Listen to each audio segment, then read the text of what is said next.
Dave Skylark and producer Aaron Rappaport land an interview with North Korean dictator Kim Jong-un and are recruited by the CIA to assassinate him. This is my review of the interview.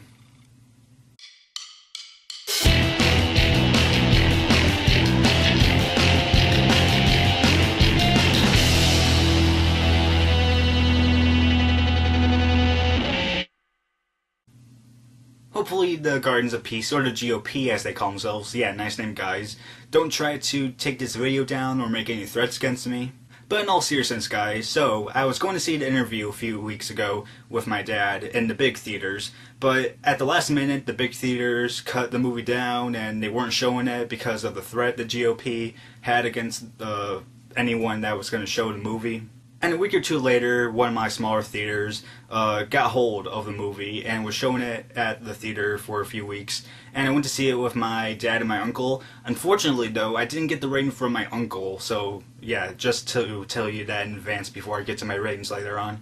But, yeah, I did see it. And after seeing it with my dad and my uncle, I have to tell you guys that I thought that this movie was alright.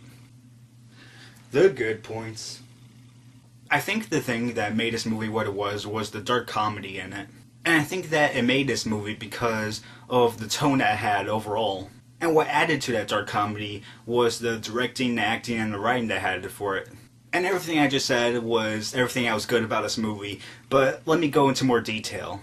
So for the tone of this movie, it was sort of weird because it sort of felt like a South Park episode because of its tone. And I can't remember who the director of this movie was. I think it was the same director for This Is the End, which came out last year. And I thought This Is the End was a great comedy. And like that movie had a South Park tone to it as well. And because of the South Park tone, this movie doesn't really take itself seriously. I mean, at some points it does in a way, but overall it really doesn't.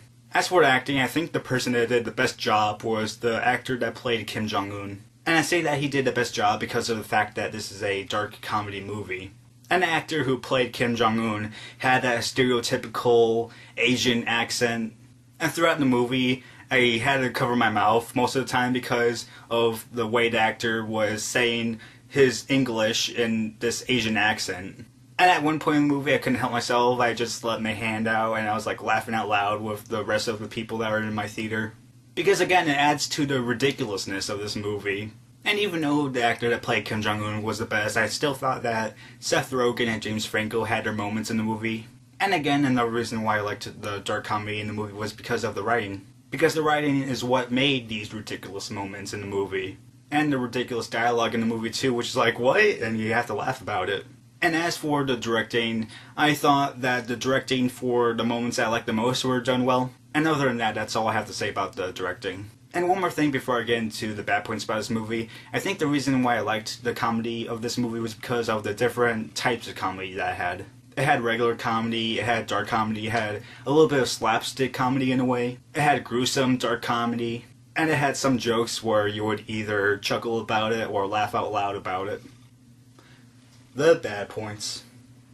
The main thing that I didn't like about this movie was that the directing and editing felt a bit crazy in the movie. Because after seeing the movie, it just felt like the movie should have been a little bit longer. And the editing was bad at the pace of this movie. Because the scenes in this movie would just fly by. And for some scenes of this movie, that was good. But for others, it was like, I think like some of that section, some of this section, and some of the section near the end should have been a little bit longer. Another thing that I didn't like about the editing were these 2 or 3 montages in the movie. Because during these montages, it was like scene after scene, and I couldn't keep up with it, and it was like, holy crap, what am I looking at right now? It just messed with my eyes a little bit, and I just had to look away for a second. And the directing was bad because I felt that there were some weird moments in the movie, and during those moments I couldn't really pinpoint why those moments were bad. But after thinking about it more and more, I would have to say that was because of the directing. And just like with the good points of this movie, I think a reason why this movie was bad was because of the directing, writing, and acting. Well, some of like those aspects that had to do with the comedy. Again, like I said before in the good points, the comedy was good because of the way it was either directed, written, or acted. But the same thing goes for this bad point because when those moments happened with the comedy, I just didn't feel it. It was either that or it just wasn't my type of comedy during those moments.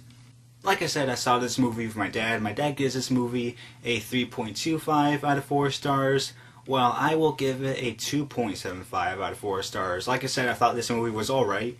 If you're into Seth Rogen comedies, James Franco comedies, dark comedies, or comedies in general, then I think you will at least like this movie. And if you want to watch a comedy with your friends, then I think this is a good one to watch when it comes out on DVD and Blu-ray. So that's my review of the interview. Hope you guys liked it, and other than that, guys, that's it.